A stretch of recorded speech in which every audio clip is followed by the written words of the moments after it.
Naman ni Ate Jem doon. Alright. Kairam naman ang mukha na yan, oh. Wala pa ako dito, pero dito na ako. Tarating natin. Kulang pa to ng isang scene pero sige. Losyang, The Man Story, Wait lang daw. Scene Wait 1. lang daw. Sabi ko. Losyang, The Man Story, Scene 1. O ano may yan? Masaya ka na ba dito sa bahay natin? Nilo, Oh, baka nakakalimutan mo. Hindi natin sariling bahay to. Bahay niyo to ng nanay mo at kapatid mo. oo nga. Pero parang ganun na rin yun. Dito na ba tayo titira eh? Kaya bahay mo na rin to. Pero 'di ba? Ano pag-usapan natin? Maghahanap tayo o bibili tayo ng sarili nating matitirahan. Kailangan pa ba nating gawin yun? Nilo, hindi naman pwedeng habang buhay tayo makisiksik dito. Tandaan mo, magkakaroon din tayo ng sarili nating Oo, pamilya. teka na. Alam ko yun. Pero wala namang kaso sa pamilya ko yun eh. Kahit na, mas gusto ko pa rin nakahiwalay pa rin tayo sa mga pamilya natin. Mas maganda pa rin kung may sarili tayong buhay. Pero mas maganda na nandyan sila para sa atin. Nilo naman eh. Bakit pa ayaw mo makinig sa akin? Hindi naman sa ganun. Kaya lang, gusto ko lang na maging practical tayo sa buhay, lalo na ngayon. Bagong kasal pa lang tayo. Kailangan natin ng suporta nila at mas kampante ako kung nandito tayo sa pamilya ko. Sorry. Tumunog, tumunog. Pick up. Pick up. Pika-pik. Pikachu. Nagkaroon ng tunog sa dulo-dulong part. At mas kampante ako. Okay. Kailangan natin ng suporta nila at mas kampante ako kung nandito tayo sa pamilya ko. Ay, sige na, Sina. Nandito na rin tayo eh. Pero mangako ka sa akin, ha? Mag-iipon tayo. At kapag sapat na yung ipon natin, bubukod na tayo. Oo na. Sige na. Saka na lang natin pag-usapan yan. Mas maganda, magpahinga na lang muna tayo. Tingin ko kasi, hindi kami magkakasundo ng nanay mo kapag magkasama kami dito sa isang bahay eh. Bakit naman? Teka, paano mo naman nasabi yan? Saka huwag kang masyadong maingay, baka mamaya marinig ka ni mama eh. Unang gabi pa lang natin dito bilang mag-asawa. Huwag mong sabihin magkakaproblema tayo kagad. Sinasabi ko lang naman yung totoo eh. Kahit bago pa tayo ikasal, alam ko namang hindi kami close. Hindi kami magkasundo. Kasi hindi mo sinusubukang maging malapit sa kanya. O ngayon, ikaw nang nahihirapan. Huwag kang mag-alala. Ngayong magkakasama na tayo sa bahay, lalo niyo pang makikilala ang isa't isa. Pero, kinakabahan talaga ako eh. Sigurado ka ba talaga na dito na lang talaga tayo titira? Ayun na talaga yung desisyon mo? Pagpipilian. Hindi pa tayo nakakabukod dahil wala naman tayong sariling pera. Huwag kang mag-alala. Mabait naman yung nanay ko eh. Pati na rin yung mga kapatid ko. Sigurado ako magkakasundo rin kayo. Thank you. See you.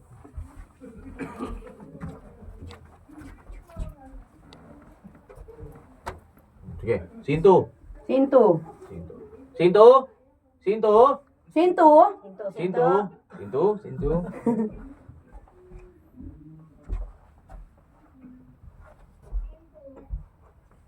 Hoy, Mean! Kanina mo pa nililinis yung banyo. Anong oras ka ba matatapos dyan? Oo nga ma. Kanina pa ako jingle na jingle eh. Tagal naman maglinis ni ate. Ay, puta, sorry. Ray pala to, no? Who the fuck is Ray? Si Don. Lah. Si Don. Ray. Wala pa muna siya. Sorry na. Diba? Ano ah? Na-solve na namin yung selos ng jowa ni Kyle. Akala ko yung amoy ng ano. Nagsiselos Ng paa? nagsiselos pala kay Saiga. Ay! Hair. Ang inis. Pairam naman. Nasaan na ba? Nasaan na tayo? Sorry. 21. Okay, okay na. Okay. Oo nga ma! Bata. Okay. Ate, doon na. Ang tagal maglinis si ate. Hindi. Yung From siya. top na oo nga. Oo nga. Oo nga ma. Jingle na ako. Tagal kasi maglinis ni ate. Oo nga ma. Kanina pa ako jingle na jingle dito. Oo nga ma. Kanina pa ako jingle na jingle eh. Ang tagal ng... isa pa. Oo nga ma. Kanina pa ako jingle na jingle dito. Ang tagal kaya maglinis ni ate. Sandali lang po. Hindi naman po kasi hindi naman po kasi alam na... Ayan! Sandali lang po. Hindi ko naman po kasi alam na ako po yung paglilinisin nyo ng banyo nyo. Binigla nyo naman po kasi ako, di ba? Mama, nagre-reklamo yata itong manugang niyo eh. Hindi ako nagre-reklamo, Ray. Sinasabi ko lang yung totoo. Ang usapan lang kasi natin, ako yung magwawalis ngayong araw. Tapos, saka na lang ako sinabihan ni mama mo na ako rin pala yung maglilinis ng banyo. Oh, bakit, Mayan? Ha? Ganyan ka ba sa bahay nyo? Pinibilang mo yung mga ginagawa mo. Abay, kung ganyan yung ugali na ipapakita mo sa pamamahay ko, pumunta ka na lang dun sa inyo. Sorry po, mama. Nagulat lang po talaga ako. Ang akala ko po kasi, kaya kami tumira ni Nilo dito para may matirahan muna kami. Niro. Ano pa ako eh. Wala na amoy.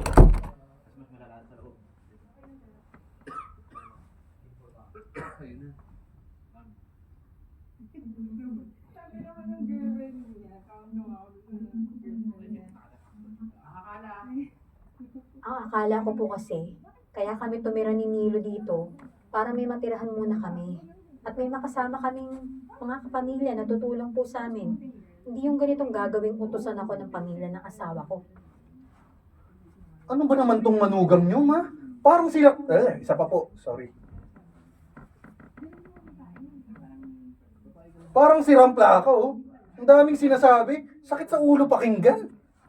Mayan, alam mo, tumigil ka na sa kakadada mo dyan. Imbes kasi nabilisan mo yung paglilinis mo, napupunta sa pagdadaldal mo. Kaya kung ako sa'yo, itiko mo yung bibig mo at tapusin mo na yung ginagawa mo. Opo, matatapos na rin po ako. Oh, mabuti naman. At meron pa akong iuutos sa'yo pagkatapos mo dyan. Ano po? Mama naman, pagod na nga po ako naglilinis dito sa banyo nyo. Oh. Tapos uutusan niyo na naman ako. Bakit? Nagre-reklamo ka ba? Pabibilhin lang naman kita sa palengke at wala pa tayong ulam. Kung hindi ka natutuwa sa ginagawa ko, di wag kang kumain. Bibili na po. Tatapusin ko lang po tong banyo. Yun naman pala, ang dami mo pang sinasabi. Pagkabili mo sa palengke, walis, pick up. Pagkabili mo sa palengke, walisin mo rin yung mga dahon sa labas. Teka, bakit pati yun? Kasama sa gagawin ko. Bakit hindi niyo po utusan yung isa niyong anak para walisin yung mga dahon na yan? Uy, Ray, mahiya ka naman sa akin. Ang dami ko nang ginagawa dito sa bahay, kumilos ka naman. Nakita mong aalis ako eh. Bilisan mo nga dyan, maliligo na ako. Opo, senyorito. Sinisigurado ko lang po na malinis yung banyo para komportable yung pagligo nyo, senyorito. Hoy, ikaw Mayan ha, tumigil-tigil ka dyan. Nakikitira ka na nga lang dito. Ang lakas-lakas pa ng loob mo na sumagot sa amin. Alam mo, hindi porke asawa ka ni Nilo, palalagpasin ko yung ginagawa mo. Isa pang beses na bumukay ang bibig mo, isusumbong talaga kita sa anak ko. Scene 3.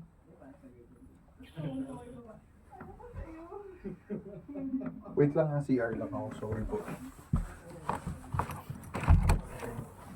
Masarap po naman, Tony. Sige. Scene 3. Ma, tapos ko na pong pakainin yung aso. Magpapahinga po muna ako. O sige, kapag may ipapagawa ko sa'yo, tatawagin kita ha. At, ano daw? At mo kung, wag mo. Wag. At wag mo kung. At wag mo akong papagurin sa kakatawag sa'yo. Alam mo, nung isang araw, tinulugan mo ko. Opo. Papasok lang po ako sa kwarto. Nasa na nga pala yung apo ko? Pumasok ba? Opo, hinatid ko na po sa eskwelahan. Nilutuan mo ba naman ng baon yon? Baka mamaya kinatamaran mo magluto ng pagkain para sa anak mo. Alam mo, ayokong malalaman na bumibili ng chichirya yan para lang makakain siya sa eskwelahan. Nagluto po ako ng pagkain niya kanina, huwag kayong mag-alala. Hindi ko po nakakalimutan yan kasi nga po, nasermonan niya na po ako tungkol dyan. Yun naman pala Oo nga pala, meron nga pala akong gustong sabihin sa'yo. Kung hindi naman po importante, pwede po bang sa susunod na lang? Pagod na po talaga ako eh. Ang dami niyo na pong pinagawa sa akin. Abay, pinabastos mo ba talaga ako sa loob ng pamamahay ko? Ma, hindi po. Sinasabi ko lang po yung gusto ko na magpahinga. Pwes, mamaya na yan. Mas mahalaga itong sasabihin ko dahil napahiya ako sa ginawa mo kagabi. Ano? Ano na naman po ba yung kasalanan ko sa inyo? May mga bisita ako dito sa bahay kagabi. Alam mo, hindi ka man lang nag-ayos. Nakita pa ng mga kaibigan ko na napakalosyang ng manugang ko. Ay nako, Ano? Ano po sinabi niyo? Ako? Losyang ako? oo, totoo naman. Tingnan mo nga yung itsura mo ngayon, oh. Ganyan na ganyan ka kagabi. Mukha kang naggigitata. Alam mo kung ano yung sinasabi ng isang kumare ko? Mukha ka raw hindi naliligo. Nanggigitata. Nanggigitata? naman yan, nanggigigata. Ano nanggigitata? Shit, ano bang word yun?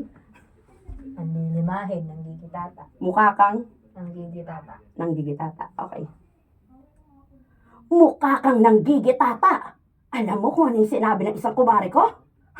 Mukhang hindi ka raw naliligo. Talaga naman po hindi ako nakakaligo agad ng mga pick-up.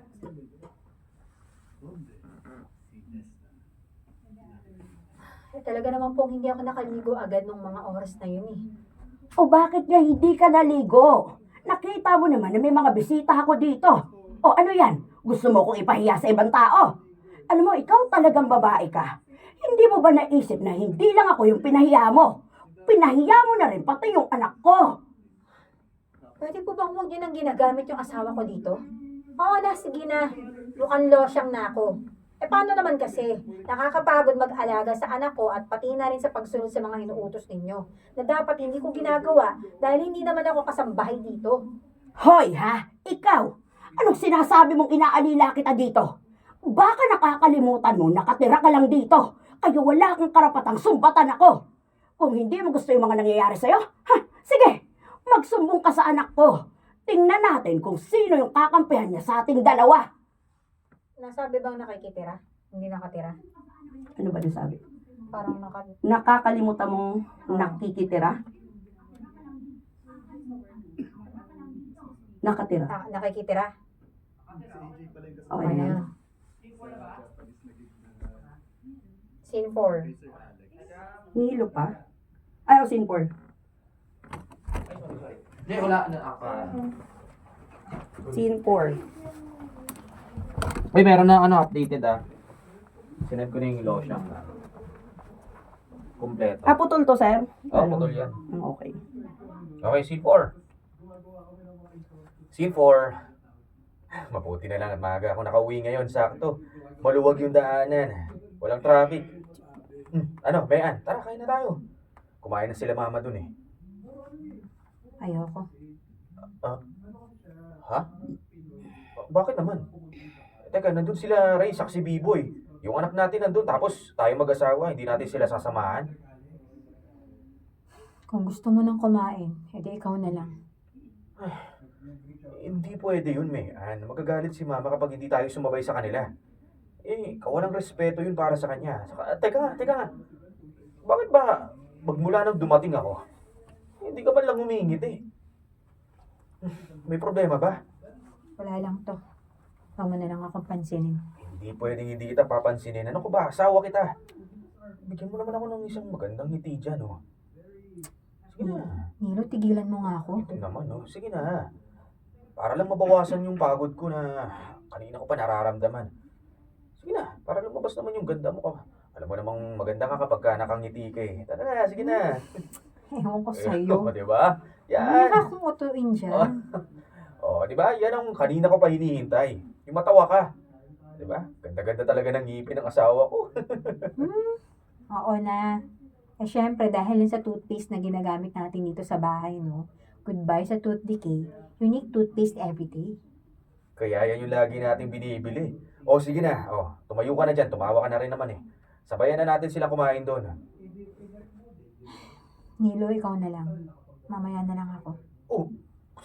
Bumusangot na naman. Bakit? Akala ko ba okay na? May problema ba talaga? Teka. Nag-away ba kayo nila mama? Nagkasagutan ba kayo ni Ray?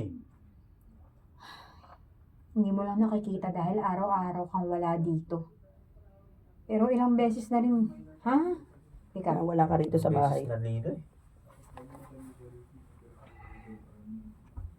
Pero, ano Ha? po? Okay. okay. Angat Lapit to. ka raw. Lapit ka daw. Angat ka lang to konti.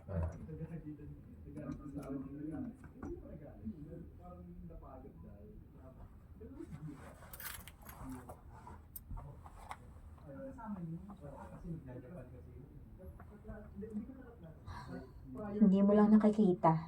Dahil araw-araw kang wala dito sa bahay. Pero ilang beses na rin, Nilo eh. Hindi ko talaga kasundo ang pamilya mo. Kaya naman. Baka mamaya maliit lang na problema yan. Oo, basta hindi lang pagkakaintindihan. Sana nga ganun lang yung sitwasyon. Pero hindi eh. Umalis na lang tayo dito. Bumukod na kasi tayo. May ipon na rin naman na tayo, di ba? Kaya naman natin mabuhay ng tayo lang eh. Ayan, sandali. Hindi mo naiintindihan yung sinasabi mo eh. Tama lang na nakatira tayo dito. Isipin mo na lang. Hindi na tayo nag-aalala sa pangbayad sa bahay. Isa pa, kampante na akong nasa maayos na kalagayan ng pamilya ko dahil may kasama kayo dito na mapagkakatiwalaan ko. Yun na nga eh. Ako naman yung hindi makampante. Hindi mo ba alam kung ano yung nangyayari sa akin dito? Kung ano yung ginagawa sa akin ng nanay mo, ha? Teka, ayan naman parang hindi ko gusto yung tinatakbo ng usapan natin ha. Imbis na manugang ang turing sa akin ng nanay mo, ginagawa niya akong utusan dito. Ang dami-dami niya pinapagawa sa akin. Niwala na akong oras para sa sarili ko. Pati yung kapatid mo, hindi rin ako nire-respeto. Huwag kang OA. Natural lang naman yun na mautusan ka ni Mama. Siya yung may-ari ng bahay na to eh. Alam nga naman tayo mag-uutos sa kanya, di ba? Si Ray, ganyan lang talaga makipag-uusap yan. Pwede bang huwag mo masyadong dinidibdib yun? Yung ganyang kaliit na bagay, Purang ina, bumigay pa. Pick Pick up. Yung ganyan kaliit na bagay.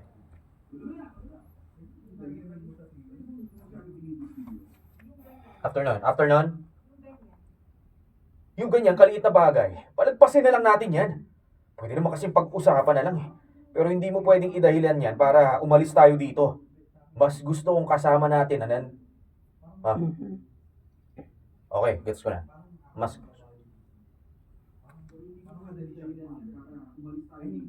Yan, afternoon. Mas gusto kong Putang, sorry, same. Mali ako. Mas gusto kong nandito tayo. Putang. Oh, the family. Ray, you're here. Dito. Ay, anak, ang pamilya! Masokista! Oo nga, grabe yung pamilyang yun. Scene 5 na, no? Yes po.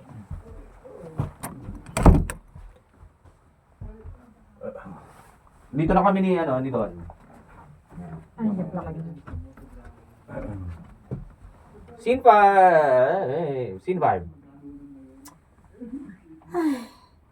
Sino na naman ba yung kumain ng tilapia ang panirito ko dito? Pwede ba? Huwag nga kayong basta kain lang ng kain at hindi naman kayo yung nagluluto. Hoy! Kung makasigaw ka, parang ikaw yung may bahay at tutang. Ari na to. Makasigaw ka. Makareklamo na nga lang. Makareklamo. Hindi ka naman nagsumigaw eh. Oo, kung makareklamo nga. Opo. Hoy! Kung makasigaw ka! Hoy! Sahoy! Hoy! Kung makapagreklamo ka, parang ikaw yung may-ari ng bahay na to ah. Pasensya na po, Mama. Pero napapagod na po kasi ako magluto para sa asawa at anak ko. Tapos, may iba lang nga kakain. Baka nakakalimutan mo, nakikitira lang kayo dito. Kung magluluto ka, para yun sa lahat ng mga taong nakatira sa bahay na to. Lalong-lalo na sa mga anak ko at sa apo ko. Kaya kung may kumain dyan, huwag ka nang nagre-reklamo. Hindi po, Mama. Kahit ano pang dahilan ang sabihin nyo, hindi tamang kainin mo yung... Teka. Yung tilapia Basta ng dito iba. yung tinik. Hindi. Hindi tamang. Di tamang kainin mo yung tilapia. Tek. Hindi tama.